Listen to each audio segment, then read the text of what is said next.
Good evening प्यारे बच्चों, स्वागत है आपका अपने यूट्यूब चैनल टॉपर्स अड्डा 91 पर। बच्चों, पिछली क्लास में हमने आपको पढ़ाया था रस के बारे में। उम्मीद करते हैं आपको पिछला वीडियो अच्छा लगा होगा, पढ़ाने का तरीका भी समझ में आया होगा।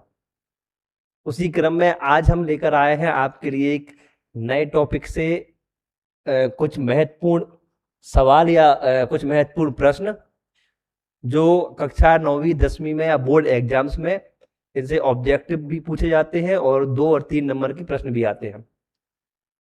जैसा कि आपको पता है कि हमारे बैच की लॉन्चिंग 10 तारीख को होने वाली है और 15 तारीख से बाकायदा क्लासेस शुरू हो जाएंगी। आपको क्लासेस का टाइम बता दिया जाएगा और आपको बता दिया जाएगा किस टीचर के द्वारा आपको कौन सा सब्जेक्ट पढ़ाया जाएगा। तो आज फिलहाल इस वीडियो में मैं आपको बताने वाला हूं छंद।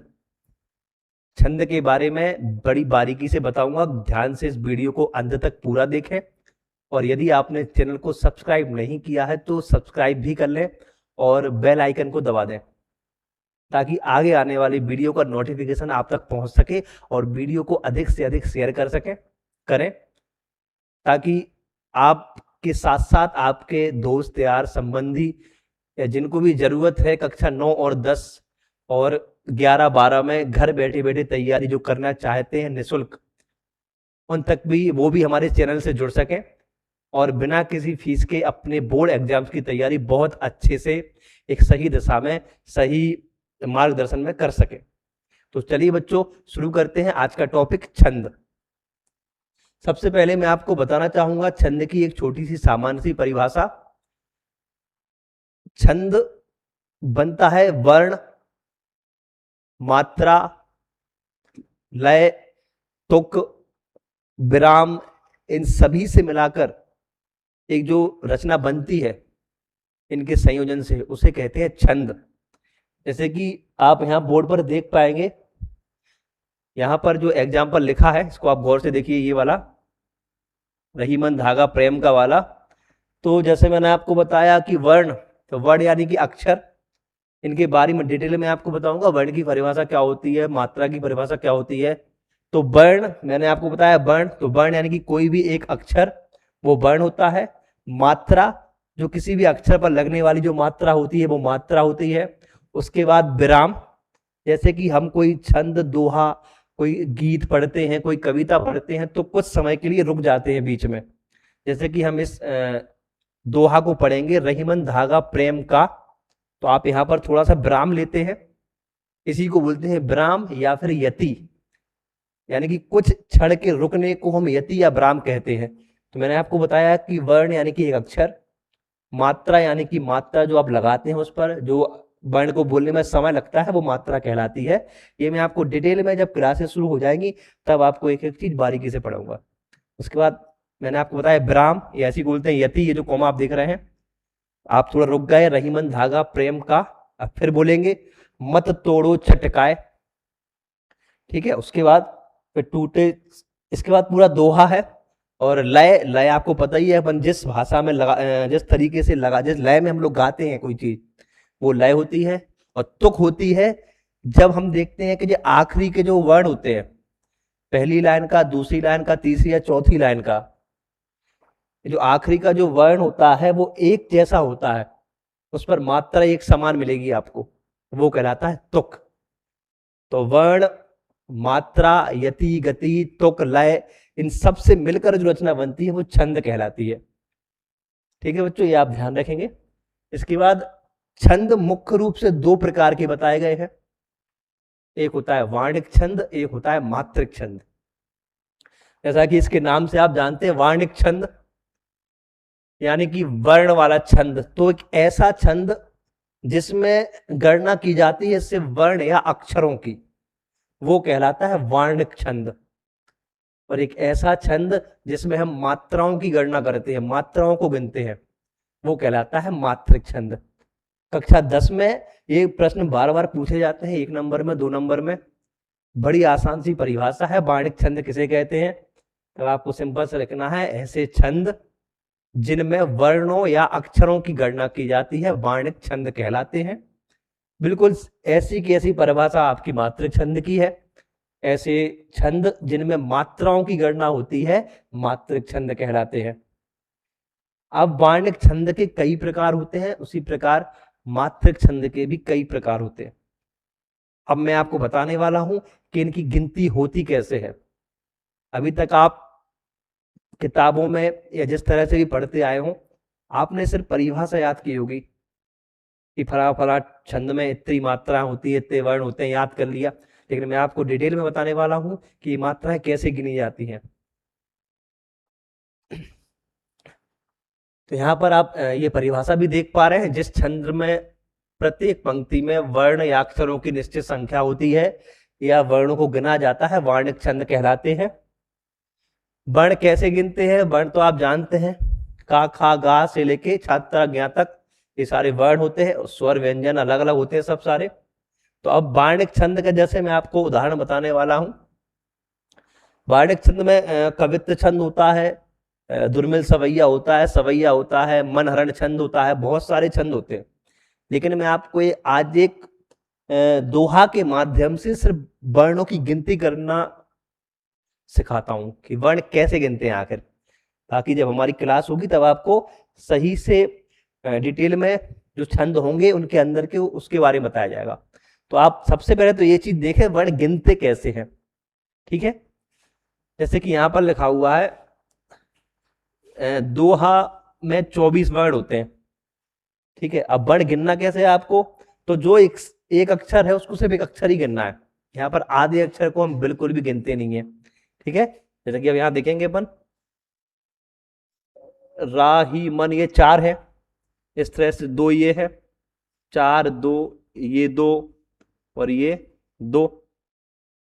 ठीक है, उसके बाद आप यहां देखेंगे 1 2 3 4 5 6 7 8।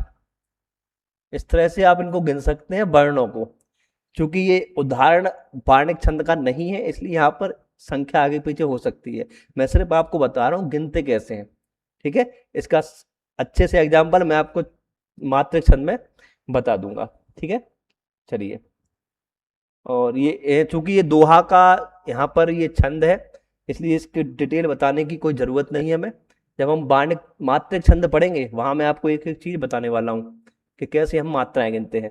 तो सबसे पहले याद रखें, अब छंद की परिभाषा मैंने आपको बता दी है। वर्ण, तुक, यति, गति, लय आदि से मिलकर बनी हुई रचना को छंद कहते हैं। छंद मुख्य रूप से 2 प्रकार के होते हैं, वार्णिक छंद और मात्रिक छंद। वार्णिक छंद में हम वर्णों की गणना करते हैं, इसलिए इसे वार्णिक छंद कहते हैं। अब बात कर लेते हैं मात्रिक छंद के बारे में। वार्णिक छंद के सारे प्रकार अंदर क्या है, कितनी प्रकार होते हैं, ये सब आपको जब क्लासेस शुरू होगी आपकी तब बताया जाएगा। अब देखिए मात्रिक छंद, तो परिभाषा हम आपको बता चुके हैं। ऐसे छंद जिनमें मात्राओं की गणना की जाती है वो मात्रिक छंद कहलाते हैं। मात्राएं बच्चों 2 प्रकार की होती हैं, ये आप ध्यान रखें। एक ह्रस्व होती है, एक दीर्घ होती है। ह्रस्व को ही हम लघु कहते हैं और दीर्घ को हम क्या कहते हैं? गुरु कहते हैं। ये आप याद रखेंगे, ऑब्जेक्टिव में पूछ लेते हैं इस तरह से। और ह्रस्व जो मात्रा यानी कि छोटी मात्रा यानी कि छोटा आ, छोटी ई और छोटा ऊ, आपको याद रखना है। जहां पर भी छोटा अक्षर हो, छोटा आ हो, यानी कि कोई भी अक्षर छोटा हो, जैसे छोटा का, छोटी की और छोटा कु, ये मात्रा यदि आपको मिलेंगी तो आपको उसकी गिनती करना है, काउंटिंग सिर्फ 1। इसके अलावा आपको कोई भी मात्रा मिलती है, बड़ा आ, ई, ए, औ, ओ, औ, तो वहां पर आपको 2 गिनना है, यानी कि वो मात्राएं दीर्घ या गुरु कहलाती है। देखिए यहां पर भी लिखा हुआ है, एक मात्रा वाले को अपन ह्रस्व कहते हैं, उसी को लघु कहते हैं, और 2 मात्रा वाले को दीर्घ या गुरु कहते हैं। चलिए, अब यहां पर मैं आपको उदाहरण के माध्यम से बताने वाला हूं कि मात्रिक छंद में एक्चुअली गिनते कैसे हैं। अभी तक आप सिर्फ याद करते आए होंगे कि दोहा में 13 11 के बराबर से 24 मात्राएं होती हैं।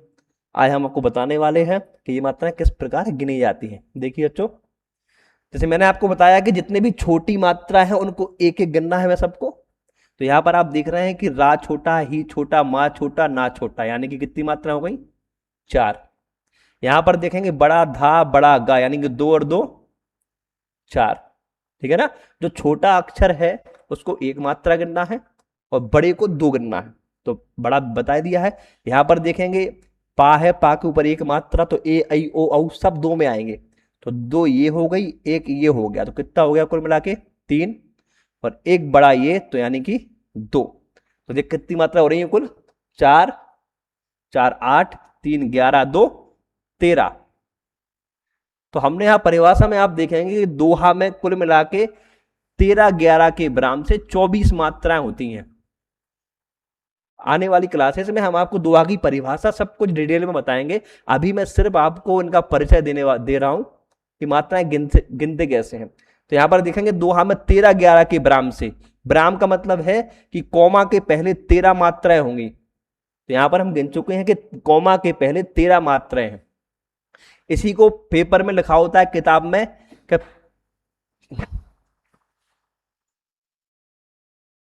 पहले और तीसरे चरण में।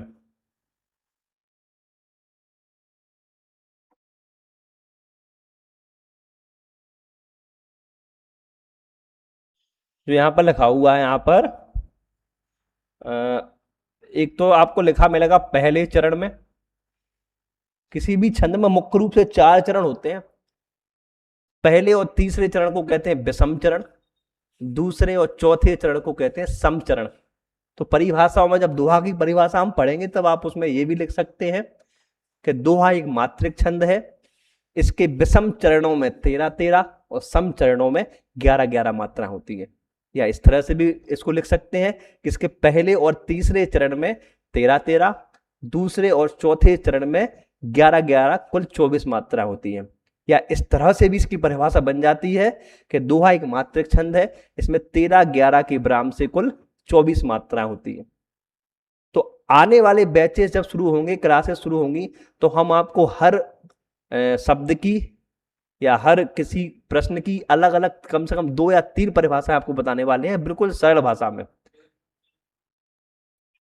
तो अब यहां पर देखेंगे, आप दूसरे में वो कह रहे हैं 11 मात्रा होती है, तो दूसरे में गिनते हैं अपन दूसरे चरण में।